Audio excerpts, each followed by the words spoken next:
Station పరిధిలో 26/11/2025 జరిగిన Kommara Harshavardhan missing case దురదృష్టవశాత్తు మర్డర్ కేసుగా మారడం జరిగింది. ఆ విషయం మీకు అందరికీ తెలిసిందే.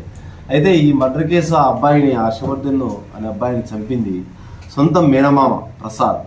ఆ మేనమామ ఏ విధంగా అనగా హర్షవర్ధన్ తండ్రి గంగాధర్ చెల్లెలు లీలావతి భర్త అయిన ప్రసాద్ అనే వ్యక్తి వాళ్ళ మేనల్లుడు హర్షవర్ధన్ను ఆ గ్రామానికి వచ్చి మచ్చిగ చేసుకుని 2 వీలర్లో తీసుకుపోయి ఎన్పి గుంట పరిధిలో బుషెస్లో అక్కడ తీసుకుపోయి చంపి పడేసినారు.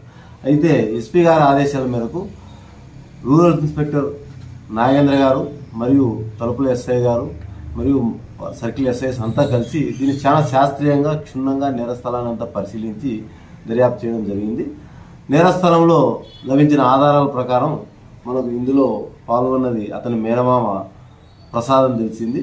ఆ నేరస్థలంలో మనకు ఐడెంటిటీ కార్డు, ఆధార్ కార్డు, అతని పర్సు, నెక్స్ట్ అరెస్ట్ ఈ దినం రాబడిన సమాచారం మేరకు ఆ ప్రసాద్ను మూర్తుపల్లి సబ్స్టేషన్ వద్ద అరెస్ట్ చేయడం జరిగింది.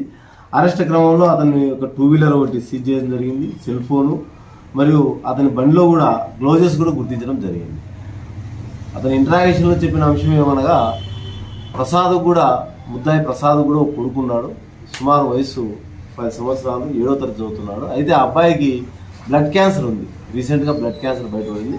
ఆ సందర్భంలో ఈ హర్షవర్ధన్ తల్లిదండ్రులు మరియు అతని భార్య కూడా సరిగా చూసుకోలేదు, ఇల్ట్రీట్ చేసినారు, అవమానపరంగా మాట్లాడినారు అనే దానికి మనస్తాపం చెంది తానైతే ఏ విధంగా బాధ అనుభవిస్తున్నాడో ఆ బాధ కూడా హర్షవర్ధన్ తల్లిదండ్రులు గంగాధరు అతని తల్లి అనుభవించాలా అనే ఉద్దేశంతో ఆ అబ్బాయిని నిదానంగా మచ్చిక చేసుకొని అంగన్వాడీ స్కూల్కి పోతే ఇప్పుడు 2-3 నెలల నుంచి పథకం ప్రకారం మచ్చిక చేసుకొని 26వ తేదీ ఎవరు లేని సందర్భంలో 2 వీలర్లో తీసుకుపోయి హత్య చేయడం జరిగింది. అందరి తల్లిదండ్రులందరికీ విజ్ఞప్తి ఏమనగా పిల్లల పట్ల చాలా జాగ్రత్తగా ఉండాలి. మన పిల్లలు ఎక్కడ పోతున్నారో ఏమి కథ అనేది గమనించాలి. ఎవరిని కూడా ఈ రోజుల్లో నమ్మే పరిస్థితి లేదు. చిన్నపిల్లలు అబ్బాయిలైనా అమ్మాయిలైనా సరే కొంత యుక్త వయసు వచ్చిన తర్వాత అమ్మాయిల పట్ల కూడా తల్లిదండ్రులు తన జాగ్రత్త వహించి సూచనలు సలహాలు ఇవ్వాలి. మహిళలంతా కూడా శక్తి యాప్ డౌన్లోడ్ చేసుకోవాలి. ఎమర్జెన్సీ నెంబర్స్ ఎప్పుడు కూడా వాళ్ళ యొక్క దగ్గరలోనే ఉండాలి. భయభ్రాంతులకు లోను కాకుండా ఆ సందర్భానికి తగ్గట్టుగా అవి ఉపయోగించుకుంటే అందరికీ సేఫ్టీగా ఉంటుంది.